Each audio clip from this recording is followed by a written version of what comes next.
Hello, everyone. Thank you so much for being here with us and for subscribing, liking, joining my locals community, my mailing list as well. It's important because I'm going to have more guests soon and the conversations might go really heavy. So please make sure you join there.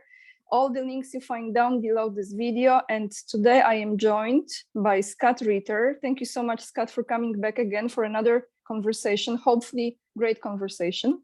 Well, thanks for having me. I have to admit, I'm a little bit intimidated today because I saw your interview with Andre and you set a very high bar, a very good interview, high quality interview. Now I'm nervous because will I be able to live up to your expectations? Oh, no, thank you, Scott. You know, I feel sometimes like, how is this even happening? I'm talking to those great people and, you know, at first, I remember when we connected first time and I was really nervous because those topics were not something that I dealt with, you know, a lot. And it was even hard for me to express things. But with time, I hope I'm getting a little better for the audience too, so they can understand.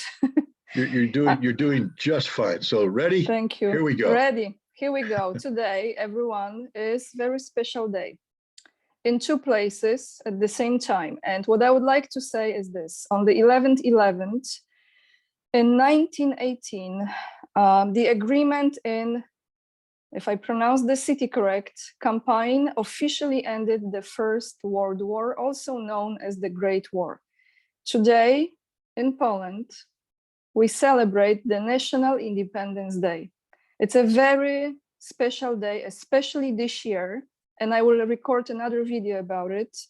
I never seen so many Polish flags on the street like today. I never seen such a patriotic energy like I've seen today in different cities of Poland. But that's another story. And I will record the video about it, what was taking place. Also today in United States, it's a very important day because it's Veterans Day. And as I came across this information that the US Census Bureau were saying that around 16.5 million veterans were in the United States last year in 2021. But we will get there with Scott in my last question. So I know Scott is very involved with helping veterans and is very close to his heart. And there is one more day, Scott told me, that was yesterday. What was this day yesterday, Scott? 247th birthday of the United States Marine Corps, which I know for everybody else, it's a ho-hum. For the Marines, it's a big deal. It's Marines, I mean, half the battle in any sort of conflict is being convinced that you can win. I mean, war is as much psychological as it is physical. If you don't have a winning spirit, you can't prevail on the battlefield. Marines don't lose because we can't lose, because we are brainwashed in training from the very beginning into believing that we will never disgrace the Marine Corps. We will never disgrace the memories of those who've gone before us. That the Marine Corps is literally bigger than life. And you know, we leave the Marine Corps for various reasons, but it's always with us. And on this day, Marines, wherever they are in the world, we gather and we read the birthday message from the Commandant, and then we celebrate by cutting a cake.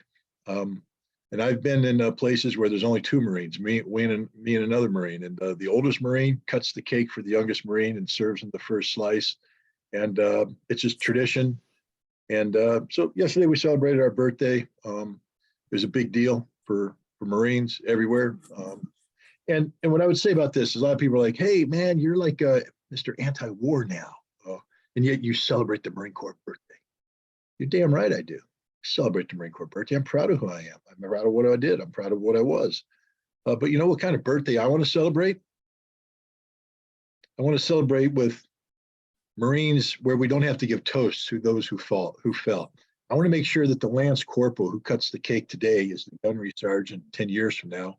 And I would prefer that he not have any campaign ribbons on his chest. I would prefer that he had a 20-year career where all he did is prepare for war and never have to fight war. That's the best Marine Corps birthday imaginable, where all Marines get to participate, where there are no empty chairs at the table, where there are no empty spots in our hearts, where everybody is alive and well and living, celebrating our past and hopefully celebrating a peaceful future. So yeah, I celebrate the Marine Corps birthday, but it's one that I want to celebrate with all Marines in perpetuity, meaning let's not have any more wars. Let's not have any more Marines die. Let's make Marines the best force and preparation the world could ever have and hopefully never use. Yeah. Thank you, Scott. Very important to mention this. And I have to admit, I didn't know that yesterday was that day. But let's get into my questions. Like I showed you before the interview, everyone, this is next level. So we are stretching this here on my paper as well. And what I would like to start with is this. This is what I have written from my observation. So considering the lack of rush in this special military operation and the simultaneous advance of Russian troops with occasional withdrawals, I have this impression that Russia might win this conflict economically before it wins it militarily. So as Europe and Ukraine hit the bottom energetically and economically, Russia is strengthening relations with the rest of the world and perhaps is even going to introduce a new monetary system within BRICS soon. So do you think, Scott, that Russia will win this conflict first economically and then militarily, or it will be in reverse order? I think there's a synergism. You've definitely hit on the fact there's just a synergism between the two. I mean, let's be clear here. Possibly the only thing that gives Ukraine military relevance at this point in the conflict is the tens of billions of dollars in assistance that's been provided by NATO and the United States. Without that assistance, I think the Ukrainian military would have been defeated this past summer, and the military part of this campaign would be coming to a close. The military assistance being provided, however, is not a bottomless pit. It's linked to an American economy and a European economy that's struggling. And already we see signs that there is a Ukraine fatigue, both in the United States and in Europe. Is this Ukraine fatigue something that Russia would like to promote? Now we have a problem here, because the immediate answer is yes, of course, Russia would promote this Ukraine fatigue because it benefits that it gets cut off. But people tend to forget that before we had the special military operation, we had Russia saying, we want a new European security framework. That's the most important thing to us. And that in order to achieve this, we need to sit down with NATO and the United States and discuss this in a manner that the interests of both parties are recognized. If this war is allowed to conclude in a total Russian victory, total complete Russian victory, economically and militarily, I think you create a difficult situation for Europe to buy into a new European security framework, because they're going to feel very vulnerable. They're going to feel exposed. They're going to feel weak. And anybody who thinks that this is going to lead to European collapse, it may not. I mean, one of the dangers of heading down a path that's never been headed down before, because when was the last time we talked about the collapse of the European Union? Not since the Eurozone was created. But now it's there. Do we know what's going to come out on the other end? And the answer is no. We don't know what's going to happen. Germany collapses. Will the German right wing be empowered? Will it give birth to a new national socialist ideal? A new German nationalism that's independent of the Eurozone, promoting the Aryan race. Where have we heard this before? So, if I'm a Russian, I'm sitting there going, we know Europe right now. It's not perfect. We know it's not perfect, and it causes us a big headache, but we can manage this. We can work with this. We can shape it. We can sit down at the table and create this new European security framework. So I think that I think the most important thing for Russia is to emerge from the special military operation in a manner that promotes dialogue, not makes dialogue impossible. So I think Russia is going to manage the economic aspect of this conflict as well, not to encourage the total collapse of Europe, but to manage this crisis so that the known aspect of Europe is retained, survives. Because there's a lot Russia could do to just immediately undercut Europe. I mean, let's look at one thing they could do. We talk about the energy all the time. If Russia was really interested in cutting off Europe, why are they promoting Turk Stream? Why are they allowing the Turks to create a new energy security hub or energy hub that provides Russian gas to Europe via the south as opposed to the north? Another thing that Russia could do instantaneously is just stop cooperating with the grain deal out of Ukraine. Why? Yeah. Not that Europe will starve. It's the prices will go through the roof. Look at England. England doesn't buy any grain from either Ukraine or Russia. No grain is delivered there. And yet, when Russia threatened to pull out of the agreement because of the drone attack against the Black Sea Fleet, food prices around the world spiked, and suddenly England was in a position where they couldn't afford food. If you're one of these people who thinks that Russia should use all the tools at its power, right there, you can starve. You can price Europe out of existence with a food crisis that's created by spiking food prices so high that Europeans can't afford to buy the food they need from global sources. Yet Russia's not doing that. Russia's not doing that. Why? Because I don't think it's in Russia's interest to have Europe collapse. I think it's in Russia's interest to keep this system that they know so that they can sit down with them in a post-Ukraine conflict and work out in an amicable and mutually beneficial manner a new European security framework. Macron is a pain in the you-know-what. Everybody agrees. And yet Macron's one of the few European leaders that talked about the importance of an independent European foreign policy and the need for a European security framework that respects European security interests more than they respect American security interests. So why would Russia want to get rid of that? Yeah, well, he provides our howitzers to the Ukrainians. So what? We can destroy the howitzers, but we can't guarantee that a French leader that replaces Macron is going to have that same approach. They might become more nationalistic, or they might become more pro-American. Here we have a guy talking about an independent European foreign policy. Russia should seek to promote that.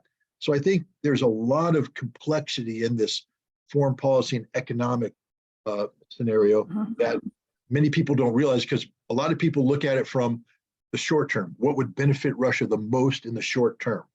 Cutting off energy and cutting off food supplies, destroying the European economy would definitely benefit Russia in the short term. But in the long term, it's bigger than winning in Ukraine. So Russia's in a situation right now where they're awaiting the final preparation of around 200,000 troops. That's 10 to 15 divisions. Okay, so you jumping to my second question. Perfect. This is exactly. So I just want to ask it so you can continue, because this is exactly where you're going. So over this 200,000 Russian troops from the partial mobilization might be joining the special military operation now. When do you think this will happen? How, in your opinion, this might unfold, and what will be the consequence of it? Okay. Well, I mean, it's going to happen when it's ready. That's the important thing. I mean, I am an independent observer. I take a look at what should happen logically when you bring in reservists. You have to make sure they have the skill sets. Because what's happened so far is about 80,000 reservists have been trained and then deployed to the front where they're absorbed by existing units. So they went through the skill set training. If you're an infantryman, they made sure you knew how to do the basic infantry skills. But then they turned you over to an existing unit where you integrated yourself into existing formations at the platoon level, company level, et cetera. That could happen relatively seamlessly. But now if you take the rest, 200,000+ troops, the idea is to organize them into motorized rifle divisions or tank divisions. This means you have to train them on the skill sets so they have the individual skill capabilities. Mm-hmm. Then you have to bring them together first in tactical units. They have to learn to fight as a platoon. They're not joining a platoon that's already in existence. They're creating an all new platoon. So they have to work together as a platoon. Then they have to put them in a company and work as a company. Then they have to put them in a battalion and work as a battalion. Then they have to have the battalions work together as a regiment. Then they have to have the regiments work together as a division. And these are all different levels that have to be trained and organized and prepared for. And it takes time. So they're in the process right now of organizing these 200,000 into these units, cohesive combat units. And when they pass their final exam, which would be at the division level, they will be deemed either to be combat ready or not combat ready. If they're combat ready, they'll be turned over to General Armageddon, General Surovikin, and he will use them per the plan, whatever the plan is he's come up with.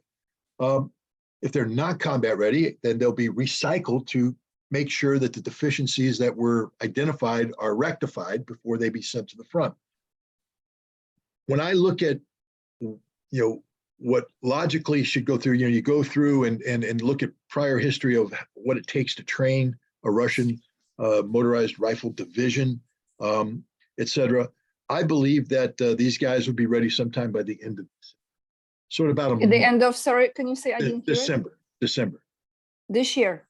Yeah. And so I believe you'll be starting to see formations flowing in that direction. Now, 200,000 people, if they're all being organized into divisions, the average, Russian division was what, 10,000, 12,000. So we're talking 10 to 15 divisions. That's a lot, by the way. That's a lot of troops. That gives you a lot of flexibility in terms of, attack, more than defend. Right now, and here's the thing people have to understand. I got this point, somebody pointed this out the other day. Scott, you keep saying that Odessa is going to be taken by the Russians, but they just retreated from Kherson. And that means they're never going to take Odessa. I'm like, ooh, that's not what it means at all. Oh, yeah, it does, because you said they were going to take it. Now they retreated. I said, well, I think the general, because it doesn't matter what Scott Ritter said. It matters what the general says. And the general said back in October 16th that it was a very tense situation in Kherson, very tense. And he said he would be called upon to make some very difficult decisions in the near future. One of the things that a term that has been used over and over again by the Russian authorities is that there was an unstable situation in the SMO, in the Special Military Operations Zone of Operations, brought on by insufficient resources. Remember, we talked about this. They didn't have enough people for the job. They had 1,000-kilometer frontage and only 30 to 60 guys per kilometer, and that was a problem.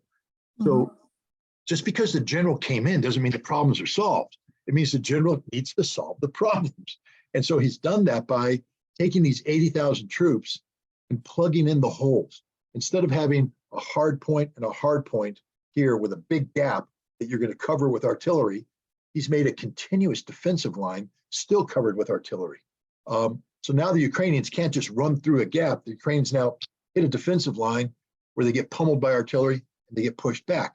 And that's what's been happening all over the front, but it's still a tense situation. It's a difficult situation, made more difficult in Kherson because you have significant number of troops, 30,000 on the, I guess they call it the left side of the Dnieper, the western side of the Dnieper River, at a time when all the bridges connecting the two banks have been destroyed. All that's left is pontoon bridges, and those pontoon bridges are continuously being attacked by Ukrainian artillery, which makes resupply difficult. Now, the Russians there aren't getting beat. As the general said, they killed or wounded 12,000 Ukrainians in the month of October alone. That's a casualty rate of 7 to 8 times what the Russians lost, which means the Russians lost between 1,300, 1,500 troops. That's a lot, not like what the Ukrainians lost. The Russians were winning the tactical battle. The problem comes in sustaining that and preventing additional loss. The Russian artillery, which is a very important part of their approach to war, on the West Bank, was not able to be resupplied sufficiently so they could sustain the rate of fires necessary to achieve that outcome. That means if they're not suppressing Ukrainian fire, then the Ukrainians are able to increase the amount of accurate fire on the Russian positions, killing a lot more Russians, destroying Russian equipment. That doesn't mean the Russians are losing, but it means Russians are going to die in a higher rate of casualties than makes sense. Because now, why is Russia on the West Bank of the Dnieper? Why? What is the purpose of these troops right now? Ostensibly, it's because it provides a bridgehead for any potential continued offensive operations to take Nikolaev and then pivot and take Odessa. So that makes sense. But Russia can't do that right now because they don't have the troops available. They're being trained. So now you have all these troops in a potential springboard bridgehead who are sitting still, getting pounded by Ukrainian artillery. Yes, they're giving better than they take, but they're dying. Now you're a general saying, what's the most precious resource I have? My men. So I'm going to leave my men in this exposed position so they can die heroically? That's called stupid. Why don't we instead bring them back on this side of the river, consolidate the defensive lines, and pound the Ukrainians to death with our artillery now that doesn't have to worry about being interdicted by Ukrainian artillery, and stabilize the battlefield. And that's what he just said to the said the situation in the SMO has become stabilized. For the first time now, all the retreats and everything, the reinforcement of 80,000, they've stabilized the lines, and they've stabilized even further by doing this withdrawal in Kherson. Now you're stable. Ukraine is going to do what? Beat their head against a wall still? Lose thousands more still? I mean, yes, that's the short answer. The Russians, by the way, continue to be on the offensive in the area of Donetsk. They continue to take, Bakhmut is on the verge of falling. Other critical places are about to fall. When that happens, they've pierced the Ukrainian defenses, and they're in a position to exploit. Except what? They don't have sufficient troops because the mobilization has not been completed. So the Russians are stabilizing the line, preparing for exploitation. And when the troops come, I will bet a dime to a dollar that you're going to see significant offensive operations carried out by these 200,000 troops that will be decisive on the battlefield. Whether it will, sweep south, take Nikolaev and on to Odessa, or it will sweep north and take Kharkov, that's a decision the Russian high command gets to make, not me. But the Russians will have that potential. Meanwhile, the Ukrainians, they've burned through all their reserves. Yes, the consolidation of the battlefield in Kherson will allow the Ukrainians to release, 20 to 30,000 troops that can be brought in elsewhere. So, the battle will be waged, but it doesn't change the tactical imbalance. The fact that the Russians have a superior approach to combat when they have sufficient resources allocated, that's artillery intensive, and these Ukrainian troops will be ground down and killed without any significant achievements to their name. It's all going to come down to the 200,000 troops and the timing of that. Now that comes back to the economic thing. So we're in a situation now where Russia has to manage because Russia wants to keep the pressure on Europe. Don't think that Russia doesn't want pressure on Europe, because the pressure on Europe can translate into reduced support for Ukraine. But they don't want Europe to collapse. So now Russia has to diplomatically manage the pressure on Europe, also means managing the US problem, while getting ready to escalate the military. So you're managing, preparing to escalate. And then once the military campaign starts, there's going to be the whole issue of how to not alienate Europe. Europe and the United States need a soft landing here. They're going to lose.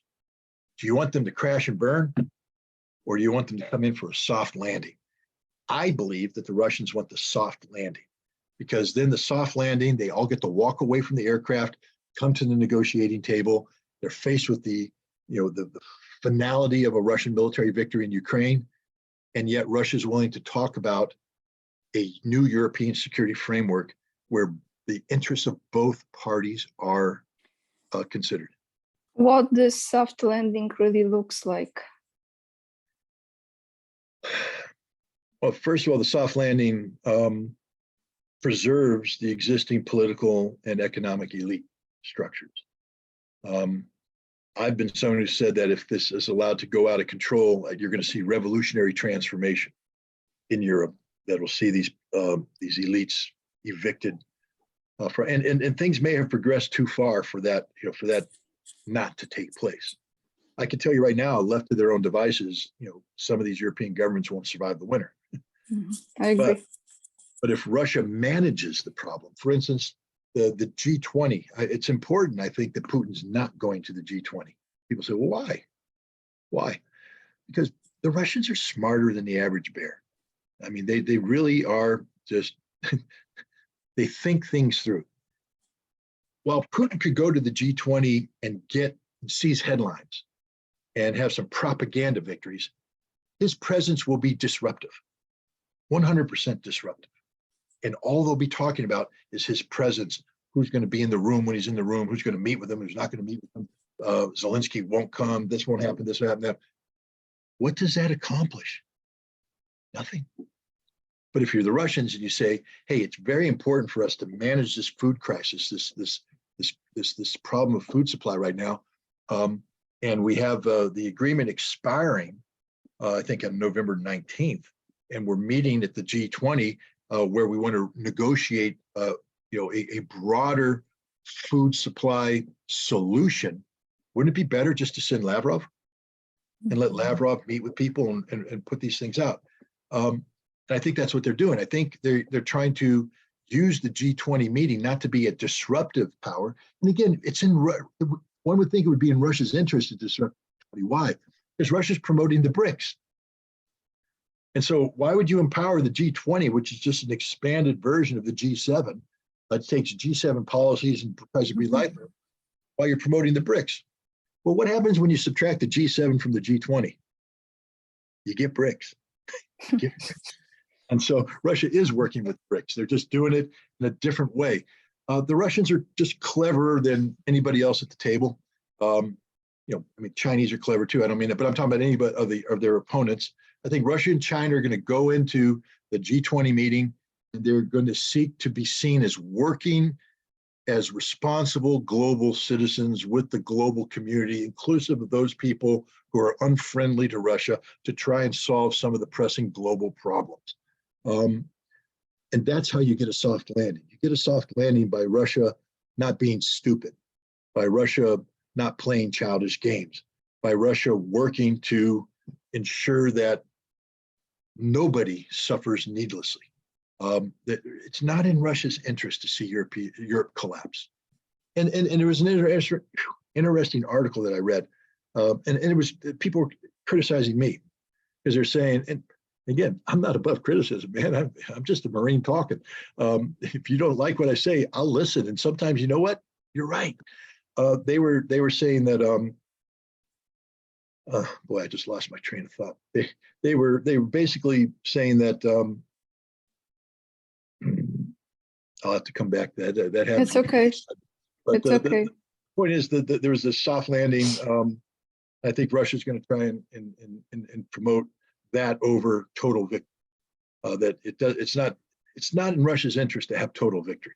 It's in Russia's interest because total victory is what a global hegemon seeks. That's what America seeks. When we confront you, we want to destroy you. We want to win totally. We want to dominate. We want to impose. Russia's not looking for that. Russia's looking to be part of a global community.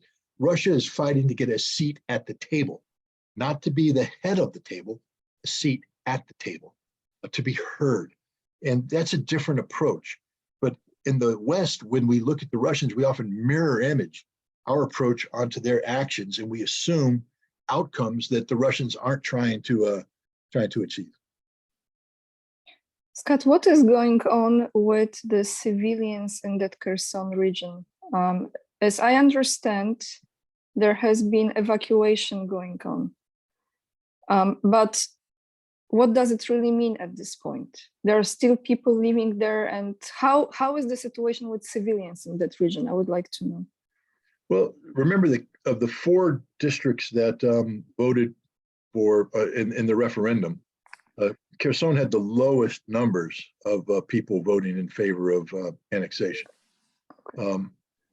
which means, I mean, let's just put it this way. Let's say 100,000 people voted. We know it's more than that. But let's say 87% voted. That's, you know, marine math, 13% that said no. So that means 13,000 didn't vote in favor of it. Now you take a population of, say, 400,000. Now you got 52,000 people that didn't vote for it. So now they're given the option: leave, go to Russia, or remain, and the Ukrainians are coming. The people that didn't want to be part of Russia are like, I'm staying. I'm staying. Now people are looking at that saying, no, the Russians abandoned them. Look, no evacuation under pressure is ever perfect. And I'm positive that you will find examples of the families that were left behind. You know, the people that woke up and said, oh my God, the Russians are gone. I didn't know this was happening. How could that be? Well, it wasn't because the Russians didn't try. The Russians made it known. They've been working. Viking began evacuating back in October 14th, 15th, 16th. That's when the evacuation began. As soon as he took command, he said, get them out. And they've been evacuating civilians ever since. And I don't, you know, the total numbers, I don't know. It's, I've seen between 150, 200,000 people evacuated. You know, in addition to that, we're looking at, you know, 30,000 Russian troops, 5,000 pieces of heavy equipment. They aren't abandoning their tanks, abandoning their artillery. It was an orderly withdrawal of people. And they didn't just take people. They brought belongings. They brought the archives. They brought things of cultural interest to preserve it and bring it back, which tells me they plan on going back to Kherson. They aren't surrendering Kherson. They're just, it's a temporary battlefield adjustment. But there are people who stayed behind who are pro-Ukrainian. I mean, that was clear in the referendum, that there are pro-Ukrainian segments of that population. They stayed behind and they're giving the Ukrainian troops a hero's welcome. Okay, and here's the question I never asked you before, and I felt compelled to ask you this today. While we are looking at the Ukraine situation, there is a lot going on with Iran. Scott, can you explain to us? Because I think it's something very important that we should pay more attention to. What's going on in Iran right now? All right, we got to pull back and look big picture. Since the Iranian Revolution of 1978, 1979 that ousted Reza Shah Pahlavi, the monarch, and replaced him with this theocracy initially headed by Ruhollah Khomeini, Ayatollah, Grand Ayatollah. The United States has been in opposition to this regime. They've been seeking to remove it from power. A lot of our hatred towards this regime is fueled not only by the fact that they got rid of a longtime ally and our CIA failed to predict it. It was a very embarrassing moment for the United States to suddenly have this ally gone, and Jimmy Carter, who was president at the time, looked impotent in the face of the Iranian Revolution. But then, you know, radicals stormed the U.S. Embassy, took Americans hostage, held them for 444 days, humiliating the United States in the process. We did a rescue mission. It failed. We left 13 bodies, maybe 8 bodies on the desert floor, burned, abandoned, along with the airplanes. The Ayatollahs, some of them were poking the bodies, mocking them. And for an American long distance, you're just, the hate is feeling, the hate is feeling. So the American people have been trained to hate Iran for some time now. And when you hate somebody, you don't really want to know them. You don't want to understand them. You don't want to know anything about them. So there's a perception in the United States that's automatically inclined to think worst possible things about Iran. Just a quick thing, I traveled to Iran in 2007, and I was researching a book on the Iranian nuclear program. And the Iran I experienced was far different than the Iran I was expecting. I don't know what I was expecting, but it wasn't what I got. I got a modern state full of very vibrant, people. Yes, women wore the hijab, but many of the women were rather liberated. They all drove. They were very intelligent.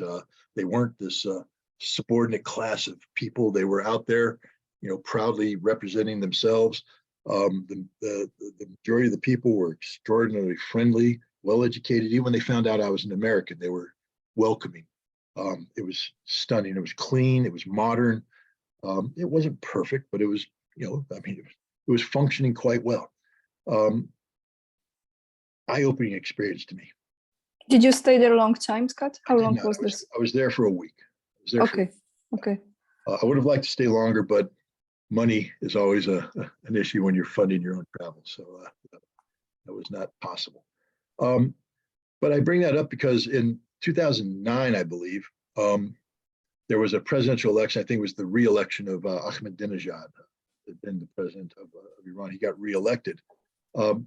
But the election was a controversial one, contentious, and there were allegations that he suppressed the opposition participation. So something occurred called the Green Revolution, and people went into the streets to protest this outcome, and it led to some rioting and some violence and things of that nature. And on the surface, it looked as if this was a popular revolt against the Iranian government. But as soon as you start parsing it down, yes, you find there are elements of genuine dissent. Let's be clear, when the Shah left, there was a large percentage of the Iranian population that was pro-Shah and anti-theocracy, and they still exist today. The business class, the educated class, the educated elite, and they're concentrated in places like northern Tehran, which is a stronghold of anti-theocratic, pro-Western, champions. And so there is a significant percentage of the population who are vehemently opposed, and their participation in a demonstration protesting what they believe to be the inequities of the election was legitimate. But then there are other people going out there who didn't share the legitimate roots. These were people that were empowered by foreign intelligence services to create, to promote unrest. It's something we saw later in Syria with these so-called community groups that were given, smartphones and the ability to videotape and transmit videotape abroad, which could be used by the media to promote a perception and a narrative about what's going on that maybe deviates from what's really going on. And that's what these people, it's called digital democracy. It's promoted by the State Department as a regime change tool. The idea is through digital democracy, you have these young activists who are going to film things in isolation, and look, are the Iranian security forces capable of brutality? Yeah, of course they are. Is the Seattle Police Department capable of brutality? New York Police Department? Any police department's capable of brutality. And if all I do is film the acts of brutality, I can shape a narrative that says this is a brutal regime. So that's what they were doing, shaping it out there and promoting this dissent. It didn't work because at the end of the day, the theocracy is far more entrenched and far stronger and has far more loyalty than many people in the West know about or are willing to accept. What's happening today is similar to what happened in 2009. There was an incident. There was I think, 22-year-old Kurdish girl who was arrested for failure to wear the hijab properly. And she was summoned by the morality police to a police station. According to the videotape, and I have to assume that it's the truth. I don't know, because how do I know? She was being talked to by one of the morality police who opened up the hijab, was pointing out that things were wrong. And then, but there was no physical outcome. They didn't punch, they didn't kick, they didn't do anything. And then she suddenly collapsed and fell headfirst into a chair, collapsed. And then the Iranians tried to revive her. They called an ambulance. She was transported to the hospital where she was pronounced dead. But by hitting that table, there were some facial injuries. And this turned into, she was beaten to death at the police station. That's the story that was put out there. This caused a lot of Iranian women to rise up and protest. I believe the roots of their protest are legitimate. I'm not a female, but I can tell you that if I were, I wouldn't want anybody to tell me how to dress, and stuff. And I would take umbrage at these restrictive controls and et cetera. And so they're out there, they're cutting their hair, they're doing the protests and such. People jumped on that bandwagon. We're talking about the monarchists. We're talking about the Mujahideen al-Khalq, the Marxist opponents of the regime. We're talking about the Arabs. We're talking about the Baluch. We're talking about all the anti-regime groups that are funded by foreign intelligence services, empowered by foreign intelligence services, rising up and joining this protest, fueling the protest. And it looks pretty bad. You see the demonstrations, you see the violence, people are dying. It's not a good thing. But what they don't show in the West are the days when the pro-government people take to the streets. And they literally fill the city streets with a sea of black. Black, of course, being the pious color. The women are wearing the hijab properly. The men are there, and they're in lockstep, support of the government. The government has far more support, and that support goes far deeper into Iranian society than the West maybe acknowledges. I think this current round of difficulties for Iran will end in favor of the government. I don't think they're going to overthrow the government. And the timing of this is somewhat suspect too. Why now? Why now is that the Iranians are actually successfully executing a pivot to the east. The Iran nuclear agreement is dead. I don't think it's going to be revived. I think the United States and Europe messed up and Iran has given up and there will be no agreement, and Iran doesn't care. Because the whole thing that made that agreement work was the promise of economic interaction with Europe to promote the Iranian economy in a sanctions-free environment. Europe has shown that it can't be anything other than America's poodle. So Europe wasn't willing to do that which was necessary to promote this kind of economic interaction. Who did? Well, China stepped up to the plate last year, signed a 25-year, $400 billion deal. Russia just finalized a $40 billion deal to promote energy. Russia and Iran are engaged in a multi-billion-dollar arms interaction involving drones and potentially missiles. Iran has pivoted. They've joined BRICS.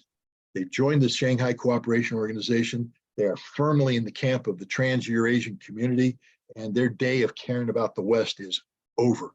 So these demonstrations are going to collapse, and I believe the Iranian regime will emerge stronger from this experience than before. Because right now, one of the things about participating in something like this is if you were undercover, if you were hiding, if you were trying to blend in, you've now committed, you've now come out. The Iranian security services are some of the best in the world.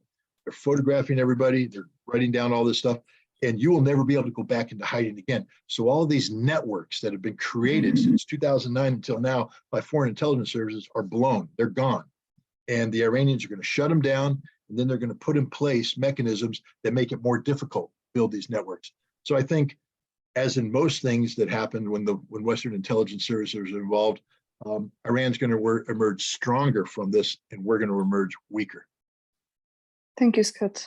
Very complicated history there. Yeah.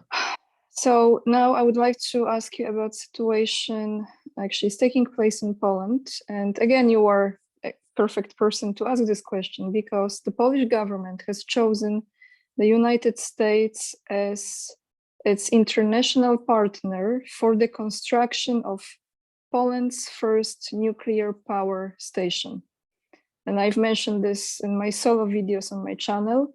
The company that has been chosen is the Westinghouse that will build it. They are starting the construction in 2026. The first reactor might be running as early as 2033. Now, as I am aware, and please correct me if I'm wrong, that company Westinghouse, I think they were claiming bankruptcy after Fukushima situation. So I would like to know, what are the benefits and what are the dangers of having such a nuclear power plant in Poland, Scott? The Westinghouse design has some issues, some safety issues over time. Now Westinghouse will claim that all these have been resolved. There's nothing to worry about, but it's also expensive. I think Poland's going to be paying more money for this. Poland is also locking themselves in. The United States doesn't do anything that is to the benefit of Poland. They only do things that are to the benefit of the United States. So you have to look at this arrangement and understand what's in it for the United States. What does the United States get out of this? Both the United States and Russia and China and others are engaged in what I call atomic energy diplomacy. We see Russia doing it in Turkey. We see Russia doing it in Iran, where Russia is the lead partner on building a nuclear power plant. But the Russians don't come in with any strings attached. It's literally, we're going to build the power plant. These are the terms. What are the strings attached to the Westinghouse deal? What does the United States want? Because it's more than just building a nuclear power plant. It's about, and the Poles know this too. I mean, this isn't like the Poles are innocent. The Poles picked the United States because they want to lure the United States into Poland as much as the United States wants to have a presence in Poland. Correction, the Polish government, that is not Polish. Okay, stand correct. The Polish government is luring American, but then, okay, that's even makes it even worse because now they're confronting the Polish people with a fait accompli. Did the Polish people vote on wanting a permanent, long-term American presence on their soil? Because this nuclear power plant is going to become a strategic piece of infrastructure that has to be secured from the evils of the Russians, especially if the Russians are going to prevail in Ukraine. So we need more American troops on Polish soil to protect this investment. This is what's going on. This is Poland being sucked in to the American orbit, or Poland sucking the American orbit into Poland. When the United States gets involved in creating strategic infrastructure of this nature, there's always strings attached. That's the only thing I'll say. I mean, I haven't parsed this out and I can tell you exactly what the strings are. I'm just telling you, historically speaking, there's always strings attached. And this is going to get the United States permanently embedded in Poland for decades to come. But we still have 4 more years before this construction will start. So there's hope that that can be changed now. As far as any danger from explosions or things of that nature. Well, my understanding is that Poland doesn't have an earthquake problem, so we don't have to worry about earthquakes. And Poland, I don't know where this Westinghouse reactor is going to be sited. Is it going to be on the coast? Is it going to be inland? I would imagine it's going to be inland. I think it's Pomorze, so I think it's more northern part of Poland. So I don't see a Fukushima type tsunami coming in and impacting it. So I think from an environmental standpoint, there's no natural disasters that can threaten it. So it just comes down to is it going to be built to the proper standards, and is it going to be safely operated? And there's no reason to believe that Westinghouse won't build a quality product. I mean, it's a well-known company. They are experienced in producing these reactors. I'd have to also go see what kind of reactor they're building, because is this one of the older models or is this the newest model reactor? I don't know. I mean, I frankly speaking haven't dug deep enough into this, but I don't want to be one of these fear mongers that sits there, oh my God, you're looking at the next 3 Mile Island or Chernobyl. I don't think so. I think you're getting a nuclear power plant. And I think you're going to get a nuclear power plant that will work as advertised, and will provide the amount of power generation as advertised. That's not the problem. The problem is, what price is Poland paying for this beyond the price of construction? What else is Poland being called upon to do? What are the spin-off costs? And I believe you're going to find those spin-off costs are going to be military in nature, involving a greater presence of American troops on the ground in Poland. There you have it. Thank you, Scott. Next fall in 2023, Jens Stoltenberg, the Secretary General of NATO, will step down. I have 2 questions within 1 question here. The prime candidate, Chrystia Freeland, might be the next one to take over. First of all, I would like to know, if that happens, What do you see will be going on with NATO? And I would like to know, in your opinion, how much longer NATO will actually exist? Well, first of all, we need to understand that the Secretary General of NATO is an administrator, a civilian bureaucrat. He or she is not a commander. So Jan Stoltenberg or this lady from Canada can't pick up the phone and order the troops to advance. He doesn't have the capability. I mean, it might be his fantasy. Maybe he goes to bed dreaming tonight of waking up wearing a uniform and ordering troops into battle and all this stuff. We saw he likes it. He likes to give speeches where he talks about 300,000 troops, this, that, and the other thing, and he moves armies around an imaginary map. But then the real people, the generals and the defense ministers all go, what is he talking about? 300,000, why didn't he? We haven't agreed to this. The real power in NATO is the military committee.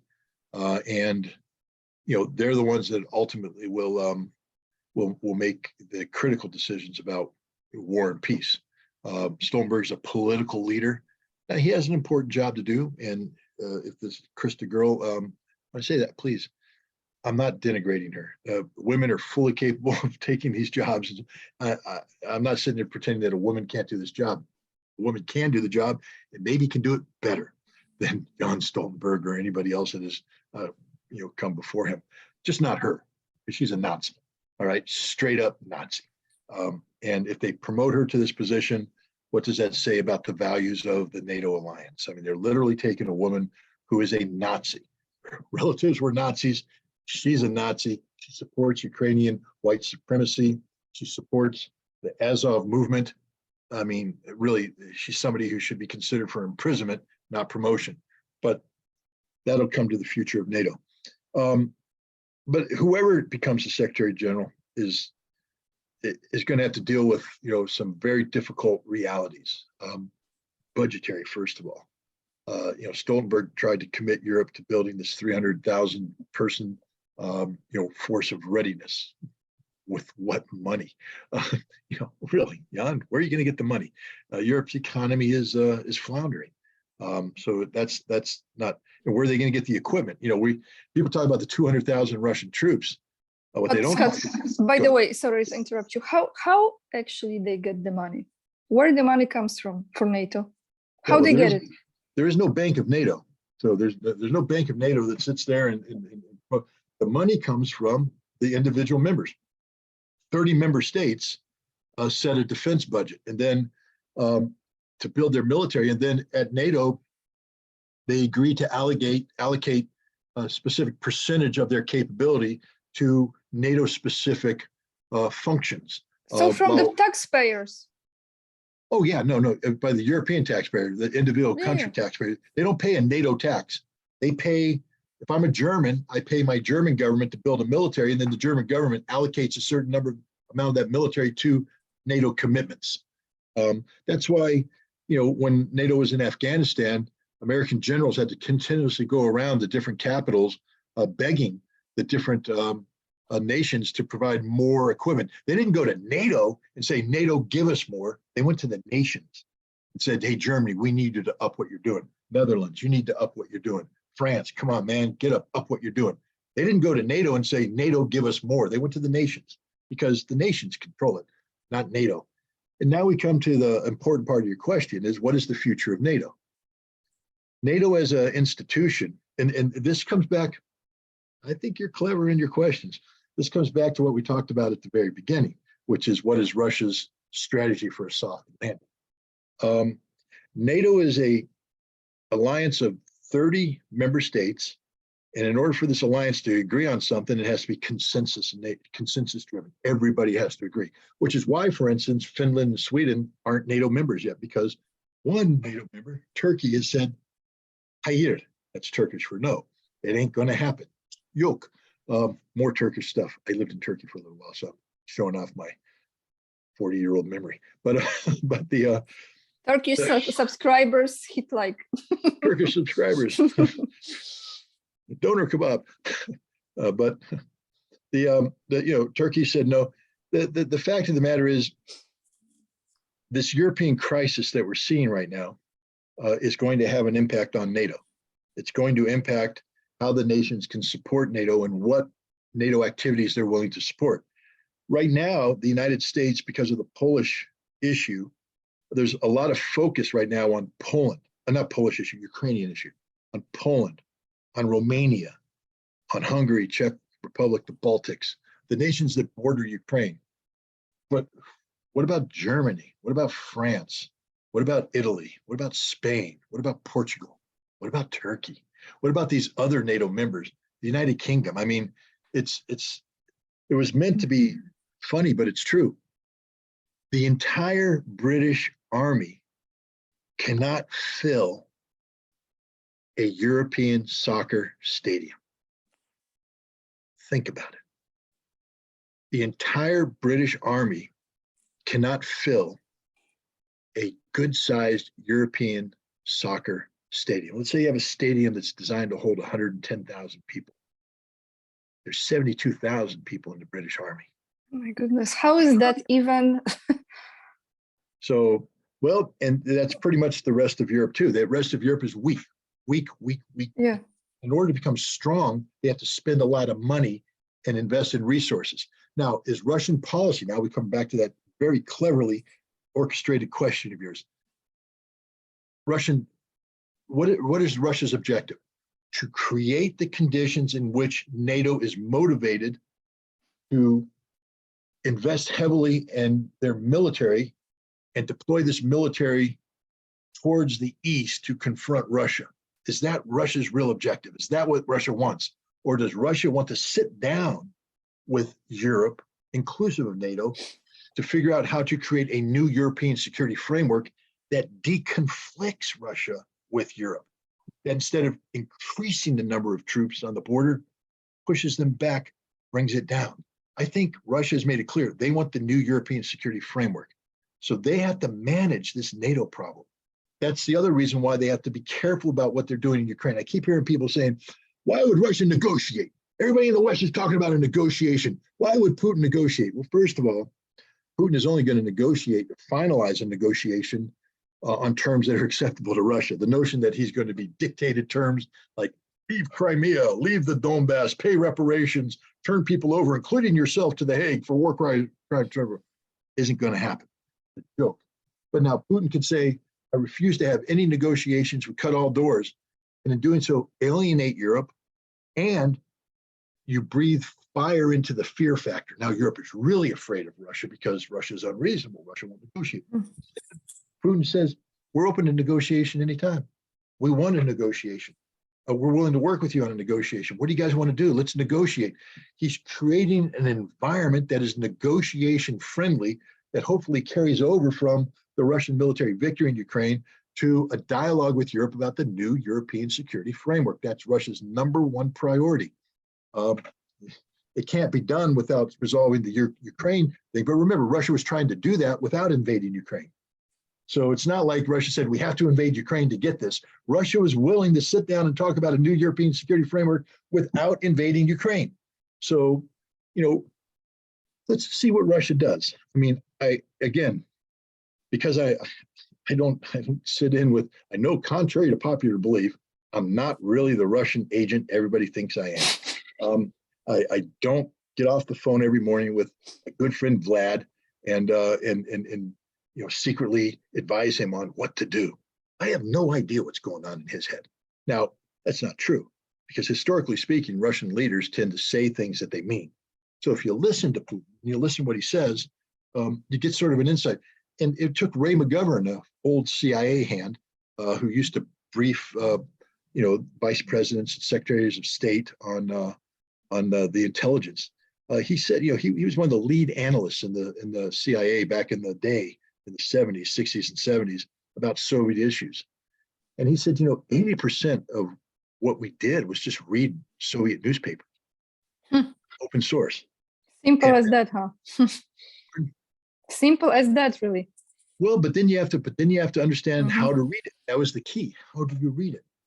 And he said, so our job was to read it and then read other things and try and understand what was being said. And he said, most of the time what was being said was exactly what was being said. meaning there were no secrets. That was it right there. And he said, okay, so he listened to Putin speak at the Valdai conference, and Putin spoke about Odessa. And I don't have the benefit of all the exact quotes, but the thing about Odessa, a reporter, I believe from Hungary, asked a question about, should I visit Odessa? And yep, I remember that. Yep.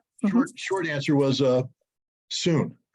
Better if you visited sooner rather than later, implying something might be happening. But then when he talked about Odessa, he said Odessa could be a point of disruption or a vehicle for solving problems, meaning that Odessa is far more important than people think, meaning that Odessa is on his mind, meaning that Odessa is going to sort of define the end of this conflict, meaning that Odessa is on the table. And if I were the Ukrainians and the Americans and the Brits, I'd be sitting there going, holy cow, Putin is basically saying, I don't have to invade Odessa, that there could be a solution that allows this conflict to end with Ukraine retaining an outlet to the ocean, which means Ukraine will remain economically viable, that Ukraine will be a viable national state. Because the solution, other than that, is that Russia sweeps through Odessa and takes Transnistria. Now, from my perspective, that's what I think the Russians should do. Because I'm like, how can you leave 400,000 people hanging in Transnistria?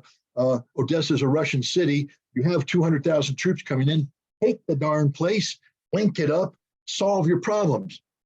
But that's short-sighted thinking by an idiot American sitting in his chair thousands of miles removed from the problem, thinking that he's Zhukov. Okay? No, there's people like Putin who actually have responsibility, command responsibility for a nation, who's sitting there saying, we got to figure out how to have a soft landing for Europe. And you don't get a soft landing for Europe by rubbing their face in the mud. And taking Odessa is rubbing their face in the mud, because what you're doing is permanently disabling Ukraine. And think about that. Well, it may feel good as a Russian to say, ha, ha, ha, we showed those, we showed them, rump state, agriculture, no sea. Oh, okay, but now 10 years from now, Russia's going, that's a festering wound. It's infected, and it's, we're all getting sepsis. This is a disaster. How do we solve that? Well, we can't give them Odessa because we took Odessa. And Europe's sitting there going, we have no solution, and it's just a cancer. Ukraine becomes a cancer.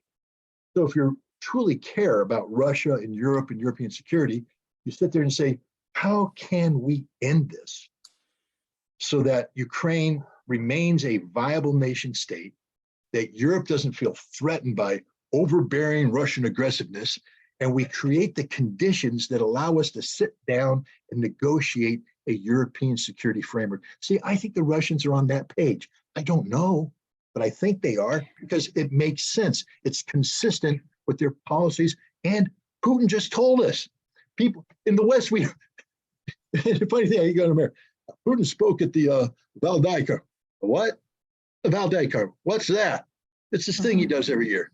Where? Well, sometimes in Sochi, sometimes in Moscow. Sochi, what's Sochi?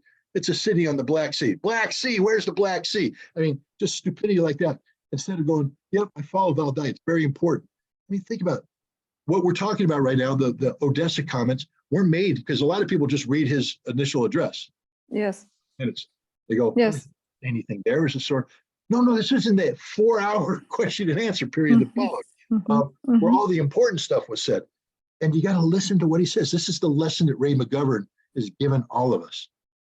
If you want to think like a CIA analyst, successful CIA analyst, stop talking about secret information, rumors, speculation. Listen to the words spoken by the principal and understand what's being said. Putin doesn't speak idly. Yes, he has a sense of humor. Yes, he can tell a joke. Yes, but everything he says, words matter. So everything he said about Odessa matters. Listen to what he said. And if anybody out there who's listening to this is in a position to advise people, pick up the phone and call them and say, Putin has opened the door to a European solution. And it hinges on Odessa. How do we get the Ukrainians to accept a peace that allows them to retain Odessa while losing everything else. They're not going to get this other stuff back. It's not on the table. But what Ukraine gets is continued national economic viability. Because if they don't accept it, they become this festering wound. What Europe gets is a Ukraine capable of eventually sustaining itself, rebuilding, becoming a self-sustaining nation state that could join the European Union down the road as a responsible member, or become what part of whatever the future European community is going to be. You know, I think the European Union, like NATO, is on the checkout lane. But and this, what I would like to know before you end this here on this, what is the future and the soft landing for NATO? Is there ending to NATO? And if there is, how this will come to fruition? Well, let's put it this way. NATO has no historical viability, meaning history. There's no reason for NATO to exist. So when you project down the road, there's nothing that's going to happen that says NATO is going to be here in 20 years. The question is, how do we get to that 20 year? What path do we take? I think the path the Russians want to take is a negotiated European security framework that makes NATO superfluous. Because a European security framework means now that Europe needs to talk about the things that Macron and others have been talking about, which is a European security organization that doesn't include the United States. And look, both Germany and France are waking up to the fact that America is the problem. You hear them saying, you know, what are you doing with gas prices? How come you're stealing our industries? I mean, they're starting to sanction the Americans for the nonsense that's going on right now. They're recognizing America's the problem. And it's not just economic, it's military. America is dictating a military reality to Europe that doesn't have to exist. They didn't need to go into Ukraine. They didn't need to create this war. Now they had, and now what is the solution? The American solution is for Europe to bankrupt itself and build this giant army that cannot be sustained. So what is NATO going to go the American route, build this military, and then you're going to see this very awkward collapse. You're going to see decades of conflict, not war, but Cold War-like conflict between NATO and Russia. But the difference is, the last time the Cold War ended, it was Russia, the Soviet Union, the Warsaw Pact that collapsed. This time it's going to be NATO and Europe that collapses because it's unsustainable. You can't build up what they're talking about. And it's going to be the United States. It's going to be negotiating an awkward withdrawal from Poland and all that. And the Polish people are going to pay the price because now you're going to have chaos and anarchy, and you may get a government you don't want. You may become part of a larger Russian, Belarusian, Ukraine security federation. Do you really want that again? Because once America starts withdrawing and there's nothing in Europe to stand up to, you're going to be left alone. And you're going to have to make a decision that says we're going to have to pivot east. I know there's all those Polish nationalists. Never, never, never. In 30 years, dude, you're going to be dead. I'm going to be dead. You know, we don't matter in 30 years. In 30 years, there's going to be a new reality, a new generation of Polish leaders who are going to be looking at something you can't even begin to comprehend right now, which is a collapsed Europe, a collapsed NATO, an America in retreat, and you're left alone hanging. You are going to go to Russia unless you work now to negotiate a European security framework that allows Poland to be part of the European Union economically, but not linked to the United States militarily, to create a European security framework that recognizes Europe's collective security interests without turning Poland into an armed military camp, because that's what Poland's about to become, an armed military camp. You don't want that. It's not good for anybody. All it will do is destroy your society, destroy your economy, because the focus now is going to become military in nature. Everything's going to be driven by your NATO commitment, your NATO commitment, your NATO commitment. The whole world isn't focusing on NATO anymore. The whole world is focusing on this multipolarity. And it would be nice if Poland could become part of the multipolarity instead of allowing itself to be tied up as part of this stupid American singularity that includes a compliant NATO in Europe that does whatever we want it to do. So Yes. The path towards the demise of NATO is either going to be the hard path, which is to turn Poland into an unsustainable military camp until the moment that Europe and Poland collapses under the weight of the the lunacy of what they had created, similar to what happened to the Warsaw Pact and the Soviet Union from 1989 to 1991, or a negotiated soft landing that allows Poland to be what Poland wants, independent of Russian influence, focused on being a member of a larger European community, and with an economy that serves Polish sovereign interests, not the interests of their American masters. That's the other path you can take to demise NATO, because what's going to happen in that path is there's going to be a point in time where Europe gathers NATO and says, we pin medals on everybody, we thank you very much, but NATO is going to end, and the new European Security Agency or alliance is going to emerge in its place. That's what I hope happens. And I think that's what the Russians want. The Russians aren't demanding the dissolution of NATO. The Russians do point out that there's really no reason for NATO to exist, but Russia doesn't want to, foment a situation that has NATO becoming this expansive militaristic organization solely focused on containing Russia. Because while NATO's doing that, guess what Russia has to do? Respond. So they have to spend all that money, build all this stuff up at a time when they don't need that. They need to be focused on this Trans-Eurasian Economic Union thing that they got going. So I think the Russian diplomats right now are working to give Europe the opportunity for a soft landing while they prepare for the potential of a decisive victory. And the problem with Europe is at some point, Putin's going to pull the trigger on that 200,000 man army that they're building up. And that trigger may be heading straight through Odessa.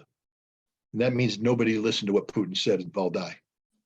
Putin literally opened the door for peace. The West just needs to step through the threshold and show itself to be sufficient to the challenge. Scott, what is it like to be a veteran now in the United States? Well, that's an individual question. I mean, it all comes down to, I think, your current status, where you are in your life, then how you relate where you are to, your experience in the military. I've made no bones about it. My time in the Marine Corps was some of the finest moments of my entire life. I mean, I was challenged like I've never been challenged before. I was up to the challenge. I excelled, did very well. I mean, I am very proud of my record. I'll put it up against anybody. I was a good Marine. I was a damn good Marine. And I proved myself in war. I proved myself in peace. I proved myself in conditions of Cold War. I succeeded at everything I did in the Marine Corps. I never failed. I mean, lieutenants always fail. We always make mistakes, but I was given the privilege of having leaders that allowed me to learn from my mistake and not ruin my career or crush my ambition because of mistakes. I learned from every mistake I made, and I succeeded in the end. I helped the Marine Corps be a better Corps. I played a role in turning the Marine Corps into what it is today, the world's finest fighting force, hands down. Nobody can touch us on the field of battle. My advice to anybody is don't try. Don't take up the challenge, because it won't end well. But, and I have to tell you, the Marine Corps gave me the opportunities I have. I mean, first of all, the leadership skills I learned while at the battalion level and brigade level. Later on, when I was in the United Nations, the first thing that happened is there was a leadership vacuum. I mean, ask yourself, how does a 30-year-old snot-nosed, junior captain type guy rise up to be a chief weapons inspector who's running around the world meeting with national leaders, talking these big issues? I was just a Marine captain, but Marines abhor a vacuum. And when you walk into a situation and it begs for leadership, it begs for initiative, and nobody's taking the initiative, you know what Marines do? They step up and they take control. They step up and say, I'll do the job. Are you qualified? Hell no, but I'm doing it anyways because it's a job that needs to be done. You know how you become an expert? Not by going to college and getting a PhD. You become an expert by being the first person to do something. Because once you've done it, nobody else has done it, you're the expert. And that's been my experience, not because I'm better than anybody, not because I'm smarter than anybody, because I tell you right now, I'm not. The fact is there's Marines who are stronger than me. There's Marines who are faster than me. There's Marines who shoot better than me. They lift more weights. They're a hell of a lot better looking in uniform than I am, and all that. But they didn't accomplish what I accomplished because their experience in Marine Corps took them down a different path. I was given the extraordinary opportunity as a lieutenant to work in a major's billet, implementing arms control in the Soviet Union, even though my language was insufficient, my education was insufficient, everything about me was insufficient. But because I took the initiative and said, send me, I'll do it. And when I got there, I did it. And in doing so, I became the expert. And that means that the next time it needed to be done, they said, bring in the expert. And if you do it twice and nobody's done it, you're twice the expert as anybody. Next thing you know, you're emerging there as the expert, and you don't know why, because you're still the dumb idiot you were when you started. It's just that you've accumulated some experiences that allowed you to grow at a faster rate. Then they sent me to war. I mean, I know what I wanted to do in the war. I didn't get to do that. I got to do something completely different. And the same thing, there's a vacuum. I mean, short war story if you got time. I mean, it's not the best war story. I've asked you also this question because I don't know how it is really in US. When I lived there, I remember on Veterans Day, I had this feeling that maybe I'm wrong, but that government didn't really care much about those who were in the army. You're 100% correct. But this is why, okay, I won't tell the war story. We'll go back because it was going down the wrong path. Thank you for stopping me. The thing is, my experience on Veterans Day is a personal experience. I personally had a great time in the military. I personally attribute my experiences in the military into me being what I'm able to do today. Talk about these issues with you, to have the background that gives me the competence to talk about these issues and all that. And so on Veterans Day, I sit back and I say, wow, thank you, America, for giving me this opportunity. Thank you, Marine Corps, for giving me this opportunity. You know, I'm proud to be a veteran. I'm proud to have served my country. But it's not like I'm going down to the VFW or the American Legion and walking in and there's going to be a bunch of us sitting there linking arms and singing songs and drinking beer. The closest thing to a reunion I'm going to get is coming up on December 8th, where I'm going to go to Washington, D.C., and we're going to have the 35th anniversary of the signing of the Intermediate Nuclear Forces Treaty. And all the veterans of that treaty are going to get together. Then that night, we're going to have an infamous poker game. And if you read my book, you understand how important poker is for a weapons inspector. And I'm going to give people money for free because I'm a horrible poker player. But we're going to have that veteran experience. But today, as we speak, just down the road is a VA hospital. And in that hospital are old veterans. There's fewer and fewer of the World War II guys. They're dying out. They're a dying breed. There's some Korean guys in there, a lot of Vietnam guys, but increasingly a lot of guys from the Gulf War and from the more current wars, Iraq and Afghanistan, people with substance abuse, people with PTSD, people who were wounded and abandoned. And on Veterans Day, this is a day where, if society really meant it, we'd all be going there and throwing a party for these guys. And I'm not saying to artificially, and when I say a party, I don't mean it has to be, but to the guy that's just laying in bed alone, hold his hand, talk to him, tell him a story. If he's capable, listen to his story. To the guy with PTSD, just sit there and hug him.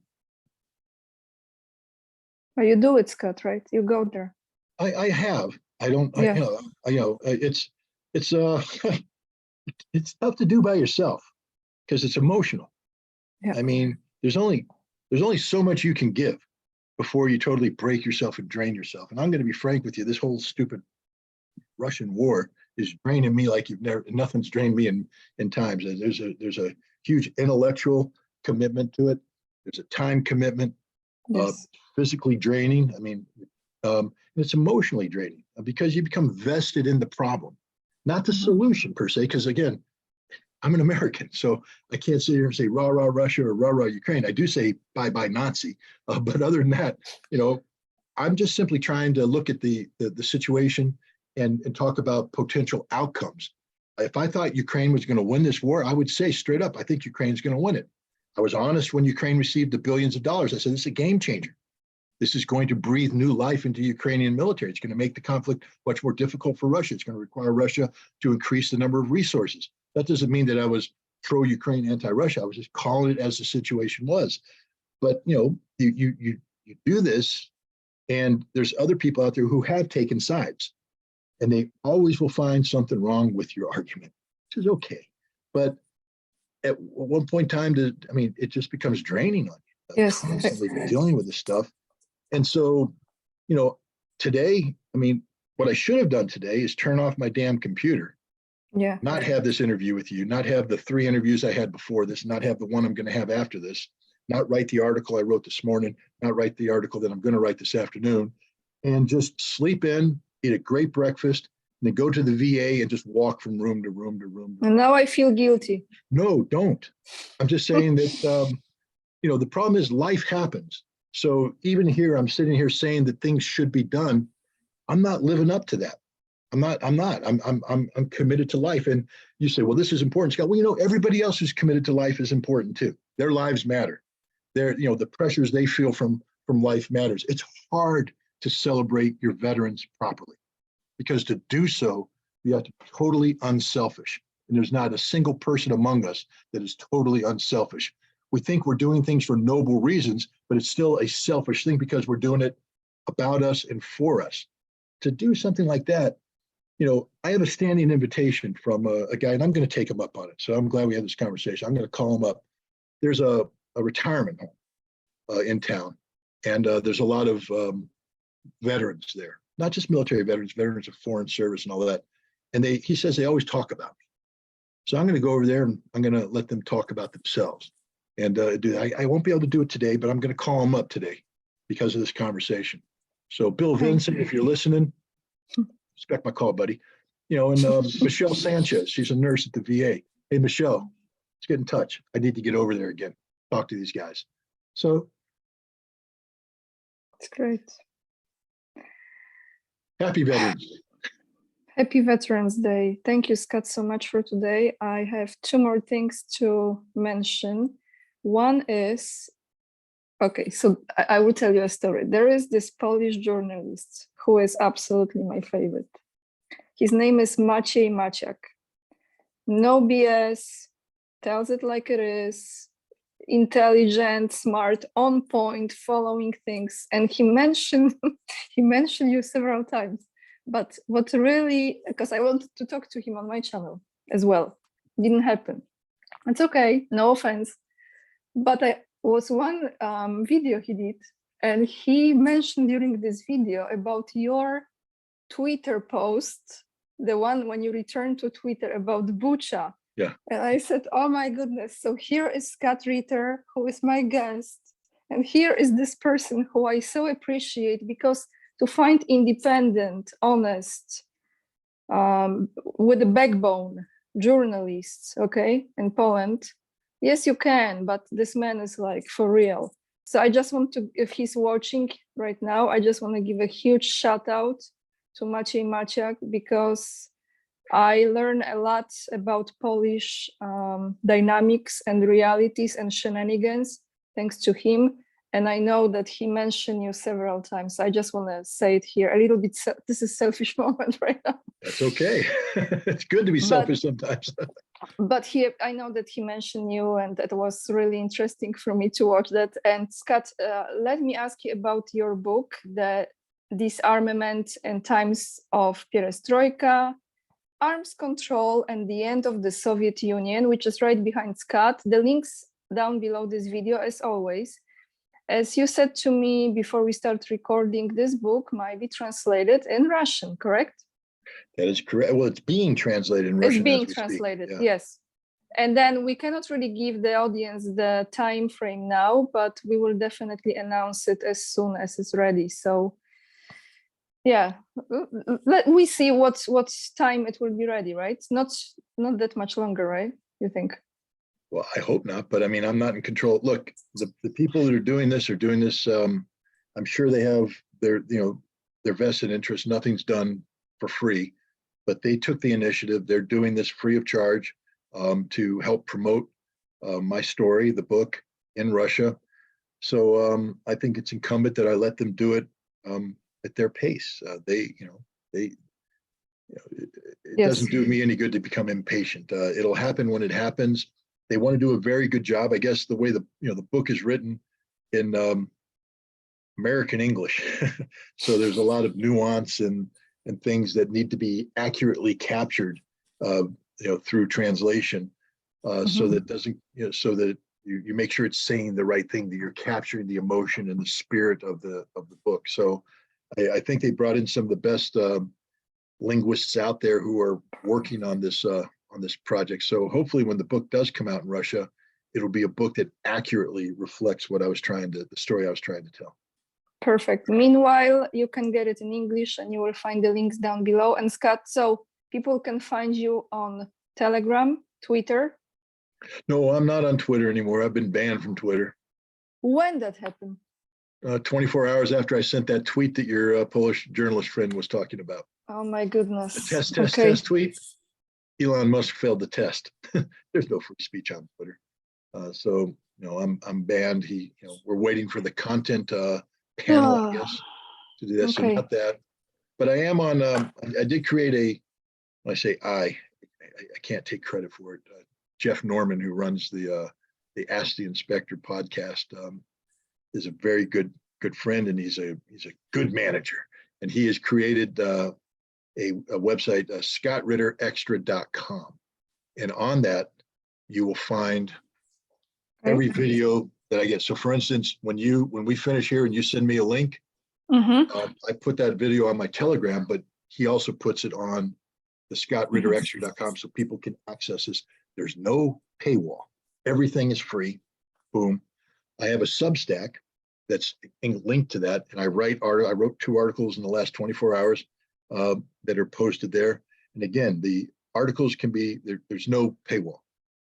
However, if you are so inclined, there is ability to donate to the cause on that, and the cause is twofold. One, you enable Jeff and Tori, his cohort, or the producer of the show, to continue to do their work. I mean, it'd be nice to be able to live life and not worry about income, but when they contribute the hours that they're contributing, that they need an income stream. It also helps me out with an income stream. Again, I'm not complaining, but the reality is I did what time is it now in New York? It's 1:39. I have done 1, 2, 3, 4. I've done 5 hours of interviews today. I had to get up early to spend 3 hours writing an article. So I've already had an 8-hour workday today. That doesn't include the hour I took to go walk my dogs. So, and I've got more to come. I made the choice to do this. But a lot of what I do is free. Like, I don't charge anybody. Nobody would ever pay. But the point is, if people think that this is valuable, just like the work that you do, if people think the work you do is valuable, then they should contribute to help you continue to do your work. And so the vehicle to do that with me is through the Substack. Again, it's purely voluntary. You don't have to do it. You get access to everything. But scottritterextra.com is the Okay. scottritterextra.com, and by purchasing your books as well. Oh, you help me a lot when you purchase my book. I keep telling people, this is the best book I've ever written. I asked the author, he said so.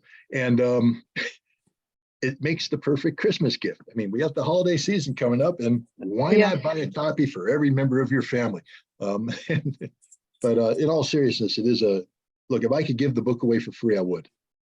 It's a book I think should be read, and I'm being dead serious right now. It's an important part of our history, and it provides a message of hope for how we could possibly get out of this current fiasco that is U.S.-Russian relations. We proved we could do it once before.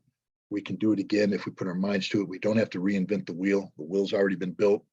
And this book empowers you. I always use that phrase, knowledge is power. Well, it is. And this book will empower you with knowledge so that you can better address these issues and feel more confident, because fear is derived from ignorance. You're afraid of that which you do not know. So if you empower yourself with knowledge and information, you will no longer be afraid. And living in this world free of fear is a good way to live. So true. And they controlled us by fear. So here is the answer.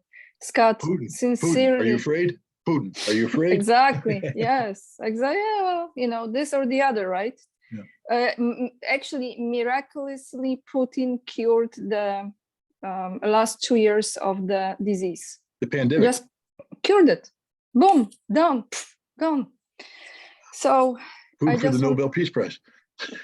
Yeah, I just want to thank you really sincerely for so much time today that you've given me, and really I appreciate your insights and your thoughts, and you made me think about, because I understood when I was structuring those questions, I didn't think we kind of made a full circle with those questions, that it explained. You did that on purpose. No, I didn't. It was just a natural flow, but I understood now that this economical, it's really all connected. How this is going to transition, and maybe not even, end, but with this ending, there's a transition into new reality completely. So thank you so much. Everyone knows what to do. Please like the video. Thank you. This is free of charge, by the way. And all the links you will find down below this video. I will find this website of Scott, and you can support Scott there as well. And if you want to watch Scott's conversations with the guests, it's on Scott's Ritter show that I also will put down below this video, so you can click on it and watch those great conversations. Thank you so much. Thanks. So one last thing. What's the name of that Polish journalist? Maciej Maciak. Hey, Maciej Maciak, go on your show. There you go. Oh, thank you. Thank you so much. Bye. Until next time, everyone.